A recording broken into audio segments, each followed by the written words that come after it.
us from the south. He's coming toward us now. Well, we're observing what appears to be a beam coming down to the ground. It's unreal. I tried to stop myself from looking at it. I had no control over my body. It engulfed me. It was known to me at that time that the Ministry of Defence were monitoring what was occurring in the fields in this area. A small number of these UFO sightings may well relate to extraterrestrial activity. Extraterrestrial activity, out-of-body experiences, government cover-ups. The perfect mixture for a conspiracy theory.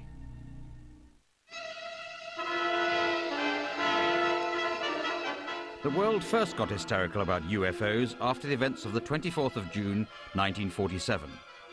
On a routine flight over Washington state, pilot Kenneth Arnold encountered 9 saucer-shaped objects which appeared out of the clouds and flew directly towards him. As reported in local newspapers, Arnold described how these flying saucers zigzagged in and out of formation before flying off at an incredible speed. Although Arnold couldn't identify what he saw, the encounter confirmed that there are things in the sky which cannot be explained. People have been seeing UFOs as far back as recorded time. Look at the Middle Ages, for instance. People were seeing things in the sky that they couldn't explain then, but they didn't see them as flying saucers or spaceships. In the 14th and 15th centuries, they interpreted them as flaming swords and shields because they didn't have a spaceship frame of reference to go into. Until 1947, people's sightings of mysterious flying objects were explained as airships, experimental planes and weather balloons. But Kenneth Arnold's saucers changed everything. Since the Second World War, the Ministry of Defence has repeatedly denied the existence of UFOs. However, Britain's very own Agent Mulder has spoken out and claims to have found the truth, or as close as he can get to it. When I joined the MOD and looked into the old UFO files, it became readily apparent that each year, for many, many years, there had been several hundred UFO sightings reported to the ministry. I have no doubt, personally, based on my official research and investigation at the ministry, that a small number of these UFO sightings may well relate to extraterrestrial activity. And I don't say that lightly, I say it on the basis of there being craft in our airspace capable of speeds and manoeuvres way beyond anything that we've got in our inventory. Nick Pope believes an incident that happened 20 years ago may well be the closest Britain has got to an alien encounter. The event is known as the Rendlesham Forest Incident. Although the pictures are reconstructed, the voices are real. There's no doubt about it. There's some type of strange flashing red light ahead. Weird. It's coming this way. It is definitely coming this way.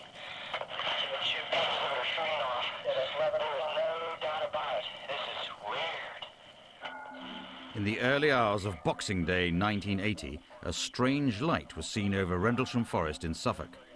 Staff at nearby NATO airbase RAF Bentwaters tracked the UFO as it crashed into the trees. A patrol of American servicemen was sent to investigate. What is it? We don't know, sir. The guard patrol encountered a landed metallic craft. Hey, this is eerie.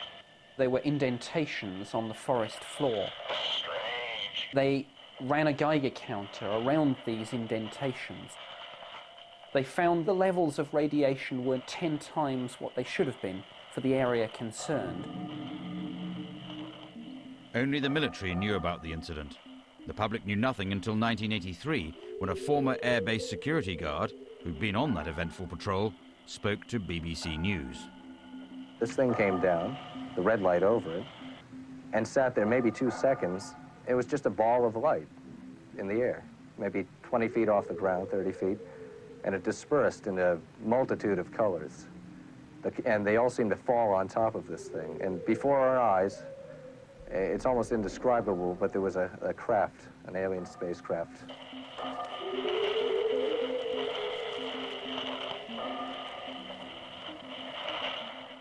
Some people saw lights in the sky, some people saw something very much more involved than that, a landed craft. Now, I have no doubt that this is an absolutely extraordinary case, and really, so far as the evidence in Britain is concerned, poses the strongest case yet for there being an extraterrestrial explanation for the UFO phenomenon. However, the Ministry of Defence takes a different line. It states the incident posed no significant threat and was therefore not worth investigating. But this still doesn't tell us what actually happened. Theories range from NATO manoeuvres to Martian intruders. UFO researcher Jenny Randles has spent 20 years investigating the case. She believes she has uncovered the truth about that night. The Rendlesham Forest case is undoubtedly the most complex UFO investigation that I have ever been involved in. It's the most notorious and talked about incident in Britain. After World War II, a lot of covert radar-based experiments were set up here. During the 1970s, we know that they were some sort of an attempted experiment to perfect a super powerful radar system which sends very powerful beams of energy right out into space and bounces them back off the ionosphere. Unfortunately, what was discovered as a side effect of that kind of research was that these beams caused odd things to happen in the atmosphere. They caused the atmosphere to glow because they created plasma effects in and around them. They created all kinds of severe physiological effects on people who got too close to them. Weird. The odds are pretty high that one of these experiments was underway at the time when this particular incident occurred, and these people just happened to get trapped within the energy field. I suspect a degree of cover-up was mounted to try and obscure the uncomfortable consequences of admitting the kind of research that was going on there. So the book on Britain's closest encounter of the third kind remains well and truly closed.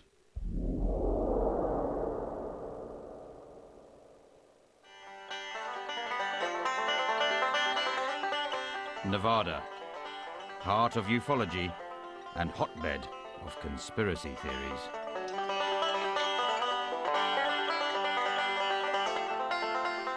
Groom Lake, 80 miles northwest of Las Vegas. Many conspiracy theorists believe not only does the government know about aliens, it works alongside them at this military complex. Better known as Area 51, the base covers 4,000 square miles and is patrolled by armed guards with a license to kill. Public access is strictly forbidden. Area 51 was started in 1955. It was a joint venture between the CIA and Lockheed Martin Skunk Works. At first to develop the U-2 spy plane. From there they went on to develop the SR-71 Blackbird. And what they needed was a secure location out in the middle of the wilderness, which Area 51 was ideal. It's out in the middle of the desert with hardly nothing around it.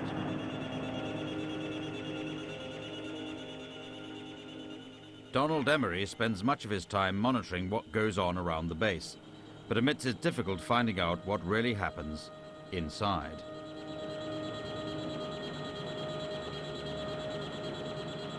It actually took them 40 years to actually claim that there was a site out there. It was 1995 when they actually said that there's an operating facility near Groom Lake. And of course, for now, that's the only thing they've ever said. In 1996, a man spoke to the BBC who claims to have worked inside Area 51. Better still, he claims to have been inside an alien craft. The emotions, the feeling that I felt inside when I first entered the craft are quite different from what you'd expect. It's a very ominous feeling, a feeling as if you shouldn't be there. I know that sounds kind of corny, but that is truly how I felt. Electronics engineer Bob Lazar told the BBC he'd joined a highly secretive team whose job it was to duplicate and remake the engines of alien craft stored at Area 51. The propulsion system is quite exotic. It's a gravity propulsion system. There's no propeller, there's no jet exhaust, there's no obvious mode of propulsion. The first time I saw the disc fly, it lifted virtually silently off the ground. We're looking at something about 52 feet in diameter, just hovering silently in the air. It drifted over to the left, to the right, and then set back down. Pretty uneventful test, but it was quite impressive. Lazar claimed that he worked not only Area 51, he said he was transferred to another location south of Area 51 called S4. And he said inside the mountain there, which is totally concealed, that's actually where they back engineer alien spacecraft. Supposedly there's alien bodies there. Now, I'm not, again, going to discredit that claim because I can't prove that it's not true. But to what we've come up with, our research done, it merely looks like an advanced aircraft design and energy weapon test facility. No aliens, UFOs. It's no wonder that UFO conspiracies thrive around military bases. The ingredients are all there. High levels of secrecy, advanced weapon testing, energy pulses in the sky. But when there's talk of alien activity in the innocent countryside, rational explanations aren't quite so easy to come by.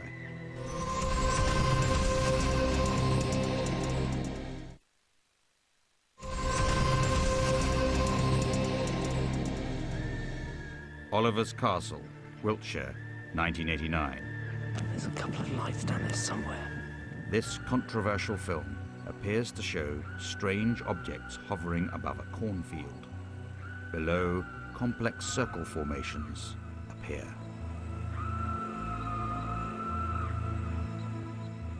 Retired electrical engineer Colin Andrews is now a self-styled crop circle investigator. He believes they can't be explained away as a force of nature. There are features which we can't easily account for. Plants that are changed at the cellular anatomic level, bent where they shouldn't be bent, plants that are subtle when they shouldn't be, plants that bend and should break but do not. Colin Andrews first came across these strange shapes in 1983. I was driving between offices in Andover and Hampshire across to Petersfield. I glanced to my left and saw these circles, perfect circles, in a field of wheat. He soon discovered there were many more. I began to make some inquiries that particular night of the landowner as to how he thought they might have arrived there, and began to tap doors of farmers in that area. And I made inquiries of the police and the Ministry of Defence. And I was already very quickly forming a picture that these were not the only ones here. So clearly there was a wider mystery phenomenon than that I saw in that field.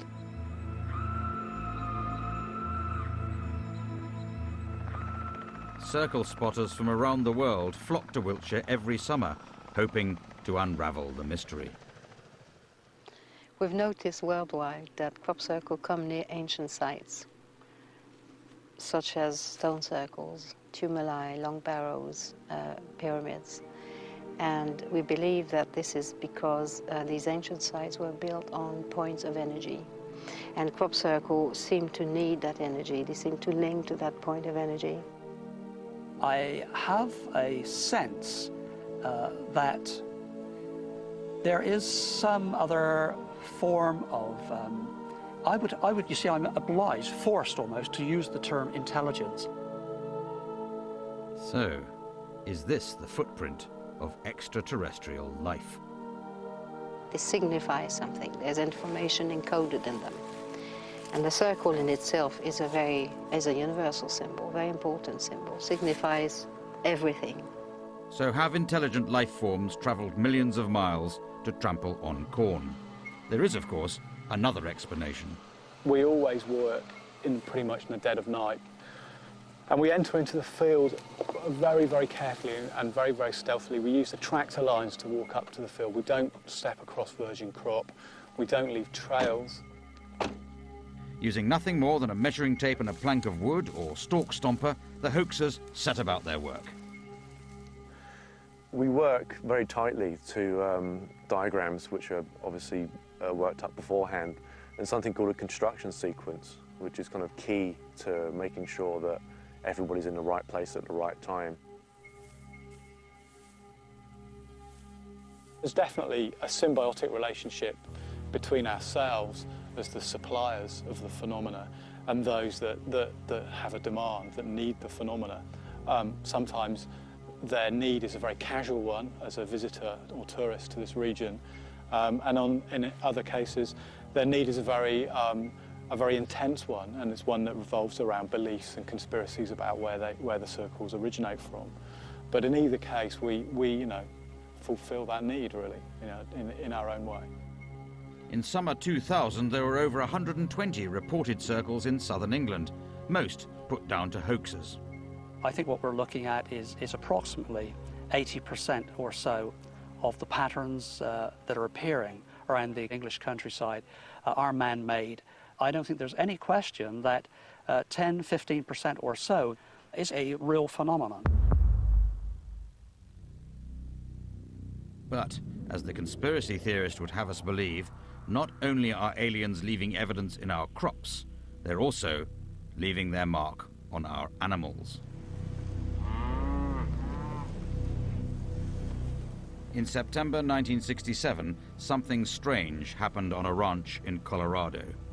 It was the start of one of the most sinister mysteries in modern ufology, a phenomenon that seemed to defy all rational explanation. In a report to a local newspaper, farmer Burl Lewis described how one of his prize horses, Snippy, had been found dead and mutilated. The flesh had been stripped from her neck with such precision that it looked like a surgeon had done it. And there was another strange twist. Snippy's tracks seemed to stop 100 feet short of where she finally lay. Intrigued by the mystery, investigative reporter Linda Moulton Howe has spent the past 20 years trying to find out who is responsible for these disturbing animal deaths. I have talked with ranchers where they've had mutilations. They know what predation is. They know what disease is. And in some cases, they've had satanic cults take animals and plunge knives into them. This is not like this. These are all so neat and so pristine and so perfect, and that's what spooks people. Within 1 month of the very first phone calls, conversations with sheriffs, with ranchers, fellow journalists who had been in the story, what I was hearing was, I won't talk to you in front of the camera, but this is what I know. They confirm, at least from their firsthand knowledge point of view, that the government of the United States has known since the mid-1950s that what they call extraterrestrial biological entities are interacting with our planet, and that the unusual deaths are the target of this non-human intelligence. And so a scenario common to all conspiracy theories pops up. People claim that the governments, the American government in particular, turn a blind eye to what's going on out in the prairies. This is possibly the conspiracy theory taken to its highest degree, because there's no evidence whatsoever at all for this. Yet again, it allows people to look at the authority figure, the government, and to say, you know what's going on, but you won't tell us. Which is exactly what people who have had extraterrestrial experiences usually claim. Ordinary people having interaction with these beings who are not from here. There are thousands all over the world. Diane and Peter Shepard's story is similar to hundreds of reported alien encounters around the world. On a summer's night in 1975, they were driving down a country road near Northampton. A red ball of light appeared in the sky above them. They immediately pulled the car to the side of the road. Diane claims to have gone into instant paralysis and remembers little of the encounter. Peter claims the lights appeared to communicate directly to him for more than 40 minutes. This was it was an object, but I mean it was alive. It was alive. This was a being, even though to me it appeared to be a ball of light. Or at first it was. But then when it engulfed me, it knew everything about me. everything about me. There were no secrets. He knew everything about everything. I respect the views of people who argue that they've seen evidence that persuades them that UFOs exist, and I agree with them. UFOs, in the strict definition of the term, do exist. Where I disagree with them is interpreting that evidence as proof that there are aliens in spaceships flying here. Unfortunately, the reality of UFO investigation is that you discover that an experience that a witness has depends upon so many different things. There is an initial stimulus. They've certainly seen something which has caused them to have some kind of sighting. But that is then filtered through human perception, human expectation. There's no doubt that Diane and Peter passionately believe they had a UFO experience. They're equally adamant the government investigated their case. We're just an ordinary couple. We're just an ordinary couple. We're not paranoid or anything. We've had gentlemen from the intelligence services contact us. Of course, we don't tell them nothing.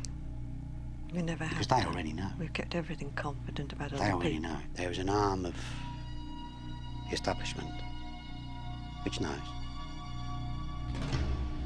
When we asked the Ministry of Defence about this case, they said that no official had ever contacted Peter and Diane Shepherd. Is it any wonder, with such conflicting accounts, conspiracy theories thrive? One thing that I am very sure about is the issue of whether there is any cover-up with regard to the UFO issue. And I can say, as somebody who has now been a civil servant in the Ministry of Defence for 15 years, 3 years of which were actually spent on the UFO desk, handling this data day by day, there is no cover-up, there is no conspiracy.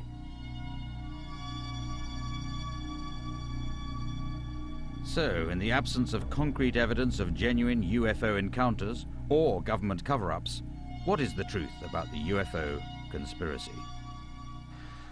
I think the modern belief in ufology has arisen because we live in a post-industrial age, we live in a post-religious age, we live in a post-nuclear age, and people are desperate for something to believe in, some form of divine intervention, if you like, something other than what's going on Earth. And the subject of UFOs, extraterrestrials, life on other planets, and so on, gives people that hope. It gives them the hope that there is something out there that is bigger and more than we have here on Earth. It's worth noting that for more than 40 years, scientists have been beaming messages out into the galaxy in the hope of attracting an intelligent answer. As yet,